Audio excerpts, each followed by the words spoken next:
Pemirsa Metro TV Lampung, di segmen kali ini kita akan membahas berita apa saja yang trending topik di multiplatform Lampung Pos lainnya. Mulai dari lampos.co, lampungpos.id, dan sai100fm.id. Dan saat ini sudah ada 5 berita pilihan trending topik di lampos.co. Di antaranya, gedung perpustakaan SMP 1 atap di Pagelaran Utara ludes terbakar. Mayat diduga kru kapal Verindo 7 ditemukan terbujur kaku di pinggir laut. Kemudian, seorang ASN guru di Waikanan cabuli 5 siswa SD di sekolah. Kemudian, kelompok ternak berharap ada penggantian kambing yang mati. Dan terakhir, kedaruratan bencana di Lampura tergolong sedang. Oke, kita bahas tentang kebakaran perpustakaan, gedung perpustakaan sekolah. Ini sangat disayangkan karena memang perpustakaan itu salah satu gudang ilmu, banyak buku-buku di sana. Dan ini harus menjadi perhatian bahwa perpustakaan atau sekolah memang harus benar-benar dijaga, jangan sampai akan mengancam keselamatan jiwa atau keselamatan fasilitas-fasilitas, karena itu semua berkaitan sama pendidikan. Jangan sampai terjadi seperti MTS di Jakarta yang roboh, itu mencabut jiwa. Kemudian yang kedua masih tentang pendidikan, bahwa ternyata ada guru yang diduga mencabuli 5 siswanya. Ini kan luar biasa ini. Apa maksudnya gitu loh. Dia seorang pendidik, ternyata masih tega mencabuli anak-anak didiknya. Bagaimana masa depan anak didiknya? Oke Bang Aan, kita beralih ke berita pilihan di lampungpos.id. Yang pertama, siaga menghadapi bencana. Sidang Verdi Sambo digelar pekan depan, kemudian 2 buronan curi motor diburu, selanjutnya ada laporkan oknum penyunat bansos, dan terakhir kawal distribusi pupuk bersubsidi. Nah, ini kita sengaja ya, Lampung Pos kali ini sengaja menampilkan headline adalah siaga menghadapi bencana. Jadi karena memang bencana mulai masuk musim penghujan, jadi memang bencana itu diindikasi akan banyak timbul bencana. Nah, ini semua harus disiapkan gitu. Tidak hanya misalnya persiapan bantuan, tapi persiapan juga untuk bagaimana mengantisipasi bencana itu sendiri gitu ya. Karena ya jangan sampai bencana ini memakan korban masyarakat, apalagi korban nyawa gitu. Kemudian berita selanjutnya adalah oknum penyunat bansos seperti tajuk kita ya.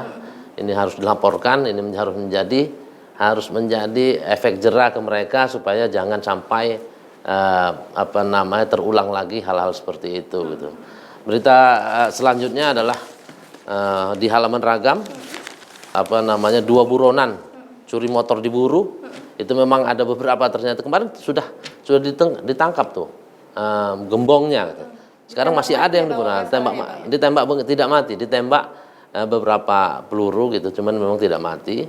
Nah, tapi luka sengaja karena mereka melakukan perlawanan, polisi mengklaim seperti itu gitu. Nah, ini 2 buronan masih diburu.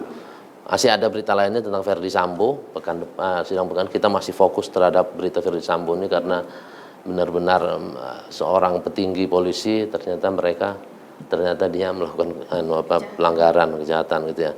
Kemudian kawal pupuk subsidi, distribusi pupuk subsidi. Ini karena sudah mulai musim penghujan. Daerah-daerah lain, sejumlah daerah sudah mulai panen tapi sudah mulai memasuki ke musim tanam. Jadi kita harus mempersiapkan pupuk subsidi ini jangan sampai ada kekurangan di petani. Ya. Oke Bang Aan, kita beralih ke Sai Radio 100 FM. Yang pertama, Iwan Fals rilis lagu berjudul Kanjuruhan. Konser Justin Bieber di Jakarta resmi batal. Film Kalian Pantas Mati usung misi perlawanan terhadap perundungan.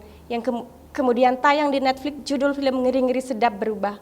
Terakhir, Park Hae-soo ceritakan sulitnya jadi 2 peran di Narco Science. Nah, itu yang pertama ya, kita harus apresiasi ya. Ini memang ternyata daya kritis seniman senior ya. Artis senior kita Iwan Fals. Dia melihat perkembangan di bangsa ini seperti apa. Lalu salah satunya adalah tragedi Kanjuruhan. Itu yang memakan korban sampai 130 nyawa meninggal gitu. Makanya dia buat merilis lagu itu, dan ini dibenarkan oleh salah satu anaknya ya, si Cikal ada salah satu anaknya itu ya, Iwan Fals itu. Nah, dia rilisnya di YouTube seperti biasa memang, karena sekarang memang jarang seniman-seniman itu untuk membuat rilis lagu-lagunya di platform lain selain platform YouTube gitu ya. Kemudian ada dua film, ada film Indonesia yang kemarin sempat naik juga, namanya Ngeri-Ngeri Sedap judulnya.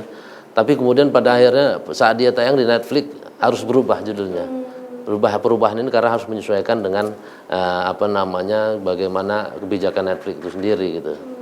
Nah, kemudian ada film Kalian Pantas Mati gitu ya. Ini misi perundungan terhadap perundungan ya, perlawanan terhadap perundungan. Ini sangat wajar karena memang banyak sekali seniman-seniman kita yang memang aktivis perundungan, aktivis anak dan perempuan, karena memang saat ini semakin banyak ya, marak sekali aksi-aksi perundungan, baik perundungan fisik maupun perundungan verbal ya gitu ya. Dan ini akan mempengaruhi jiwa atau psikologis anak itu sendiri di kedepannya. Jadi kalau memang dengan hal-hal seperti ini, ide-ide kreatif dari seniman kita seperti ini akan membawa misi perdamaian, misi pengembangan generasi kita ke depan ya, sama seperti misalnya Iwan Fals Kanjuruhan itu sendiri gitu. Dia mengangkat itu karena memang ada tragedi di situ ya, banyak tragedi, ratusan orang meninggal dunia. Kemudian juga Ngeri-Ngeri Sedap harus mengikuti ini. Ngeri-Ngeri Sedap itu juga mungkin dari bahasa orang juga udah timbul ada konotasi negatif segala macam gitu. Nah kemudian satu lagi Kalian Pantas Mati itu juga ini tentang perundungan. Inilah daya kreatif mereka, seniman kita, tentang menyoroti hal-hal apa saja yang terjadi di negara ini gitu. Oke. Kalau dilihat tadi seniman-seniman kita banyak mengusung judul lagu yang berkaitan dengan lingkungan sekitar ya Bang ya. Kayak tadi Iwan Fals yang mengangkat tentang tragedi Kanjuruhan. Kemudian tadi juga ada yang mengusung konsep perundungan gitu. Betul. Artinya hal-hal yang terjadi di lingkungan sekitar terdekat kita gitu ya Bang ya. Terima kasih Bang Aan sudah hadir di studio Metro TV Lampung. Pemirsa Metro TV Lampung, demikianlah trending topik yang ada di multi platform Lampung Pos lainnya. Silakan update informasinya dengan membaca Harian Umum Lampung Pos, serta kunjungi lampos.co, lampungpos.id, serta dengarkan radio SAI 100 FM. Dan buka laman websitenya di sai100fm.id. Saya Nurjana beserta kru yang bertugas mengucapkan terima kasih dan sampai jumpa.